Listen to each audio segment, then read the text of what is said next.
বিষ্ণু ইসলাম ওনার ইহুদি প্রতিবেশীর বাসায় যেতেন। এক ইহুদি কিশোর বিষ্ণু ইসলামের খেদমত করতে, ইহুদি ছেলে আমার নবীর খেদমত করতো, তারা ছিল নবীর প্রতিবেশী। তো অনেক দিন হয় ইহুদি ছেলেটা আসে না। বিশ্বনবী খোঁজ দিলেন, ঘটনা কি? একটা ইহুদি ছেলে না আমার খেদমতে আসতো, ছেলেটা কই? খোঁজ নিয়ে জানলেন ছেলেটা অসুস্থ। বিষ্ণু ইসলাম ওই ইহুদির বাড়িতে চলে গেলেন ওই ছেলেটাকে দেখা করার জন্য, ভিজিট করার জন্য। সুবহানাল্লাহ পড়বেন না? গেলেন, যে দেখে ইহুদি ছেলেটা মুমূর্ষ, জান যায় যায় ভাব, বিছানায় পড়ে আছে, তার বাবা দাঁড়ানো। বিশ্বনবী তার মাথার পাশে বসলেন, মাথায় হাত বুলিয়ে দিলেন, আর ছেলেটাকে বললেন আসলিম, হে ইহুদি ছেলে, আসলিম, ইসলাম ধর্ম গ্রহণ করো। তো ছোট্ট ছেলে ভাবে আমরা ইহুদি, এখন ইসলাম ধর্ম গ্রহণ করলে আব্বা যদি বকা দেয়, ফানাযারা ইলা ওয়াজহি আবি, ছেলেটা তার বাবার চেহারার দিকে তাকালো, দেখি আব্বা কি কয়। আব্বা যদি বলে তাইলে ইসলাম ধর্ম গ্রহণ করব। ইহুদি ছেলেটা তার বাবার দিকে যখন তাকালো, ওর বাবা বলে আতিয়া আবুল কাসিম, আবুল কাসিম যা বলে তাই করো। আবুল কাসেম হচ্ছে বিষ্ণু ইসলামের একটা কুনিয়াত, উপনাম। আমার রাসূলের বড় ছেলের নাম ছিল কাসেম। যেমন দেখবেন আমাদের এলাকায় কারো ছেলের বড় ছেলের নাম যদি হয় আব্দুল্লাহ, এরা আব্দুল্লাহর বাপ বলে ডাকে। কারো বড় মেয়ের নাম যদি হয় ফাতেমা, এরা কি ডাকে? ফাতেমার বাপ বলে না? তো বিষ্ণু ইসলামের বড় ছেলের নাম ছিল কাসেম। ইহুদি বাবা বলল আতিয়া আবুল কাসেম, আবুল কাসেম যা বলে তাই শোনো, মানে মোহাম্মদ যা বলে তাই শোনো। এই কথা শুনে ছেলে সাহস পাইছে, ছেলে আবার পড়তে আরম্ভ করলো আশহাদু আল্লাহ ইলাহা ইল্লাল্লাহ ওয়া আশহাদু আন্না মুহাম্মাদার রাসূলুল্লাহ, পড়েন আল্লাহু আকবার। বিশ্বনবীর আহ্বান শুনে ওই আহ্বানে সাড়া দিয়ে ইহুদি ছেলে শাহাদা পড়ে মুসলমান হয়ে গেল। তার হৃদয়টারে ঈমানের নূর দিয়ে আলোকিত করে দিল কে? প্রিয় ভাইরা, এবার রাসূল সাল্লাল্লাহু আলাইহি ওয়াসাল্লাম বের হয়ে আসলেন ঘর থেকে, আর বললেন আলহামদুলিল্লাহিল্লাযী আনকাযাহু মিনান নার, প্রশংসা সে আল্লাহর যে আল্লাহ জাহান্নামে চলে যাচ্ছিল প্রায় এমন একটা লোককে মুহূর্তের মধ্যে কালেমায়ে শাহাদাতের বদৌলতে জান্নাতি বানায় দিলেন। আওয়াজ করে পড়েন সুবহানাল্লাহ। এই হাদিস থেকে আমরা কি শিখলাম? What is the moral of the story? এক নম্বর স্টোরি হলো, প্রতিবেশী ইহুদি হোক হিন্দু হোক, যাবেন, সুসম্পর্ক রাখবেন, উপহার দিবেন, বিপদে পাশে দাঁড়াবেন, তাইলেই তো আপনাদের প্রতি, মুসলমানদের প্রতি তারা আকৃষ্ট হবে, ঠিক কিনা বলেন? আপনি যদি হিন্দুদের সাথে বৌদ্ধদের সাথে নাই মিশেন, নাস্তিকের কাছে নাই যান, তো ইসলামের সৌন্দর্যটা ওরা বুঝবে কেমনে? আমার অনেক হিন্দু পরিচিত ভাই আছে, ওরা আমাদের ইফতারির প্রোগ্রামে এসে একসাথে ইফতারি করে। অনেক মদখোর আমার সাথে বসে একসাথে ডিনার করে, হাফ প্যান্ট পরা, গলায় স্বর্ণের চেইন, হাতে স্বর্ণের ব্রেসলেট, আইসা আমার সাথে ডিনার করছে, আছে এরকম। গাঁজাখোর, আমি বলি আসো, welcome welcome to my dinner, আসো বসো। বসলেই তো আমি ওর ডিএনএ, চিন্তার ডিএনএ চেঞ্জ করে দেওয়ার সুযোগ পাবো, চিল্লায় বলো ঠিক কি না? আসতে হবে আমার কাছে। Hour door is open, the door of Islam is open 24/7। সব সময় আমাদের ইসলামের দরজা আমার অমুসলিম ভাইদের জন্য খোলা আছে, না নেই? এই হাদিস থেকে দুইটা শিক্ষা। এক নম্বর শিক্ষা, প্রতিবেশী মুসলিম হোক অমুসলিম হোক, যান, অসুস্থ হইলে একটু আপেল নিয়ে যান, আঙ্গুর নিয়ে যান, কমলা নিয়ে যান, তাদের সাথে ভালো আচরণ করেন। ইসলামের বিউটি দেখে, সৌন্দর্য দেখে অবাক হবে, নসিব ভালো হলে কোনোদিন কালিমা পড়ে মুসলমান হয়ে যাবে, ঠিক কিনা বলেন?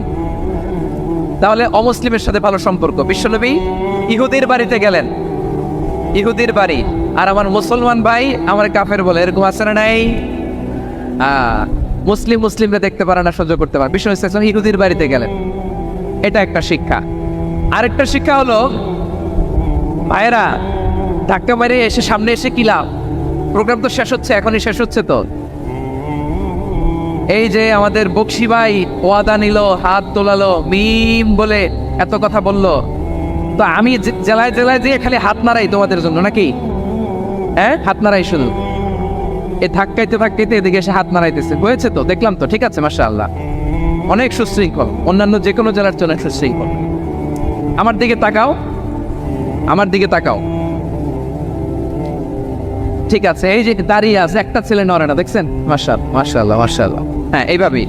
আর কয়েকটা মজাদার কথা আছে, শোনো। এই হাদিস থেকে আমাদের শিক্ষা হলো, আমার প্রতিবেশী যেই ধর্মের হোক আমি সম্পর্ক রাখবো। অসুস্থ হলে যাবো, কি বলেন ভাইরা? যাবেন না? যাবেন না আপনারা? আচ্ছা, 2 নম্বর শিক্ষা হলো, বিষ্ণু ইসলামের খাদেম ছিল ইহুদি, এতদিন খেদমত করলো, একদিনও বিশ্বনবী ওরা কালিমার দাওয়াত দেয় নাই। কারণ কি? বিশ্বনবী একটা ভালো সময়ের অপেক্ষা করতেছিলেন, প্রপার টাইমিং। দায়ীর কাজ হচ্ছে দায়ী ইলাল্লাহ, সে হচ্ছে সুযোগ সন্ধানী। দায়ী সুযোগ খোঁজে, কখন দাওয়া দিলে ব্যাটে বলে হবে, ছোপ যে কোপ মারে, ঠিক কিনা বলেন? বিষ্ণু ইসলাম ভালো সময়ের অপেক্ষা করতেছিলেন, দেখি ভালো সময় আসুক আসুক আসুক আসুক। আস্তে আস্তে এমন সময় আসছে, ছেলে এবার মুমূর্ষ। অসুস্থ ব্যক্তির হৃদয় অত্যন্ত নরম থাকে। হসপিটালে যখন কেউ যায় তার হৃদয়টা বড্ড নরম থাকে, মৃত্যুর ভয়ে তার অন্তরটা নরম থাকে, ঠিক কিনা বলেন? এই প্রপার টাইমিং এর অপেক্ষা করতেছিলেন। যখনই টাইমিং পেয়েছেন দাওয়াত দিলেন, পড়ো লা ইলাহা ইল্লাল্লাহ, সুবহানাল্লাহ পড়েন সবাই। তাহলে ইসলাম অমুসলিম প্রতিবেশীর সাথে ভালো আচরণ করতে বলেন। ইসলাম অমুসলিম মাতা পিতার সাথেও ভালো আচরণ করতে বলেন। মাতা পিতা যদি অমুসলিম হয় তার ফেলে দিতে পারবেন? পারবেন? আমার লালমনিরহাটের ভাইরা, অনেক হিন্দু ছেলে আমাদের হাতে শাহাদা পড়ে মুসলিম হয়, কিন্তু ওর মা মুসলমান হয় নাই, বাবাও হয় নাই। এরকম আছে না নাই? তো ও হয়েছে মুসলিম, মা বাপ হিন্দু, এখন মা বাপ কি বাদ? হ্যাঁ, মা বাপ বাদ দেয়া যাবে? যেই মা আপনারে 9 মাস 8 মাস পেটে ধারণ করলো, আপনার মায়ের নার ছেঁড়া তখন আপনি ওই মারে বাদ দিতে পারবেন? যে মায়ের বুকের তাজা দুধ খেয়ে আপনি আজকে বাড়ন্ত তাজা তরতাজা, ওই মারে বাদ দেয়া যাবে? মায়ের এক ধারে দুধের দাম, কাটিয়া গায়ের চাম, পাপোশ বানাইলে ঋণের শোধ হবে না, এমন দরদি ভাবে কেউ হবে না আমার মাহা গো। মায়ের এক ধারে দুধের দাম, কাটিয়া গায়ের চাম, পাপোশ বানাইলে ঋণের শোধ হবে না, এমন দরদি ভাবে কেউ হবে না আমার মাহা। ঠিক কিনা? মাকে তো বাদ দেওয়া যায় না। وقضى ربك ألا تعبدوا إلا إياه وبالوالدين إحسانا। আল্লাহ বলে অবধারিত দুইটা ভার্ডিক তোমাদের জন্য, এক আল্লাহর ইবাদত করবা আর মা বাবার প্রতি ইহসান করবা। আদেশটা কার? মা বাবার প্রতি ইহসান করতে হবে। আমার মা হিন্দু হোক ভালো আচরণ করতে হবে, বৌদ্ধ হোক ভালো আচরণ করতে হবে। আমার যে সমস্ত হিন্দু ভাইয়েরা মুসলিম হয়েছ, তোমাদের মা বাবা এখনো মুসলমান হয় নাই, তাদের সাথে ভালো আচরণ করতে হবে। আপনাদের খেদমত নিজে করতে হবে অথবা খেদমতের ব্যবস্থা করাই দিতে হবে। মান্থলি যে খরচ লাগে এটা দিতে হবে। আরে তুমি এখন মুসলিম, তোমার মা বাবা হিন্দু, এখনই তো সুযোগ ইসলামের সৌন্দর্য দেখানো। এখন মা বাবা যদি দেখে আরে এটা হিন্দু থাকতে তো বদমাইশ ছিল, বেয়াদব ছিল, কি এমন ধর্ম সে গ্রহণ করলো যেটা গ্রহণের সাথে সাথে সে পাল্টে গেল? কি এমন ধর্ম সে গ্রহণ করেছে যেটা তার জীবনকে আলোকিত করে দিয়েছে? নসিব ভালো হইলে তারাও কালিমা পড়ে মুসলমান হয়ে যাবে। বিশ্ব ইসলামের স্ত্রীর নাম ছিল আয়েশা রাদিয়াল্লাহু তাআলা আনহা, আবু বকর রাদিয়াল্লাহু তাআলা আনহুর মেয়ে। আবু বকর রাদিয়াল্লাহু তাআলা আনহুর আরেক মেয়ের নাম হচ্ছে আসমা। কি নাম?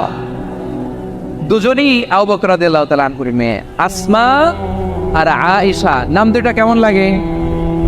আসমা নামটা কেমন লাগে? আয়েশা নামটা কেমন লাগে? সবার ভালো লাগে নাই? নাম দুটো আপনাদের ভালো লাগে? লালমনিরহাটে অনাগত যদি কন্যা সন্তান হয়, যদি মনে চায় আসমা রেখে দিতে পারবেন, যদি মনে চায় আয়েশা রেখে দিয়েন।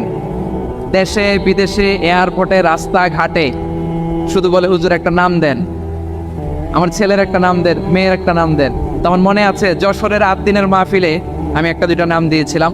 আজকে লালমনিরহাটের এই প্রোগ্রামে কন্যা সন্তান যদি হয় দুটা নাম দিলাম, আসমা কিংবা আয়েশা। ইনশাআল্লাহ পড়েন। দুজন বোন, এক মায়ের না, বাবা এক মা দুজন। আয়েশা রাদিয়াল্লাহু তাআলা আনহার মায়ের নাম উম্মে রুমান, আর আসমা রাদিয়াল্লাহু তাআলা আনহার মায়ের নাম কুতাইলা বিনতে আব্দুল উজ্জা। আবু বকর রাদিয়াল্লাহু তাআলা আনহু 4টা বিয়ে করেছিলেন। তো একই ঘটনা ঘটেছে এই ফ্যামিলিতে। আসমা ইসলাম ধর্ম গ্রহণ করে মুসলিমা, কিন্তু তার মা কুতাইলা মুশরিকা।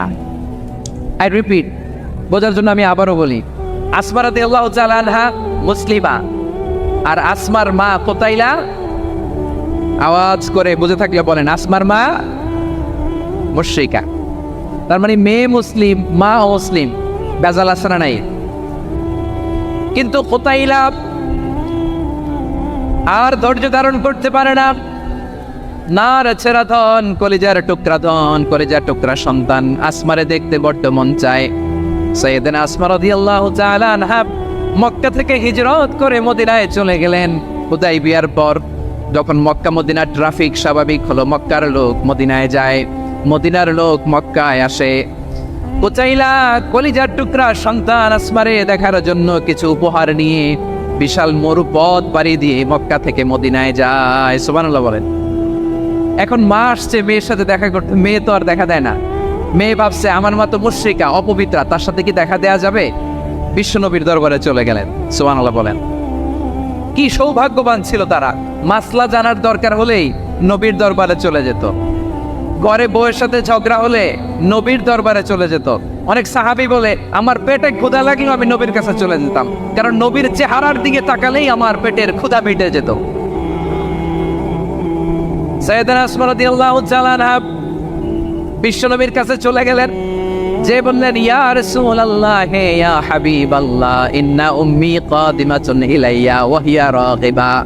আমার মা মক্কা থেকে অনেক দূর মরুর পথ পাড়ি দিয়ে উপহার সামগ্রী নিয়ে মদিনায় আমার সাথে দেখা করতে এসেছে গো নবী।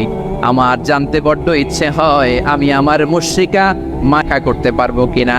আফা আসিলুহা, আগে যেমনি আমি আমার মায়ের সাথে ভালো আচরণ করতাম, যেমনি আমি আমার মায়ের সাথে সদাচরণ করতাম গো নবী, এখন আমি মুসলিমা, মা মুশরিকা, এখনো কি আগের মতো সদাচরণ করতে পারবো নাকি?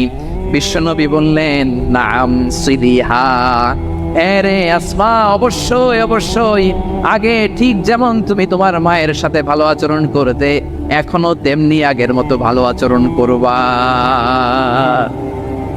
আওয়াজ করে পড়েন সুবহানাল্লাহ। কি ইসলাম আমরা পেয়েছি!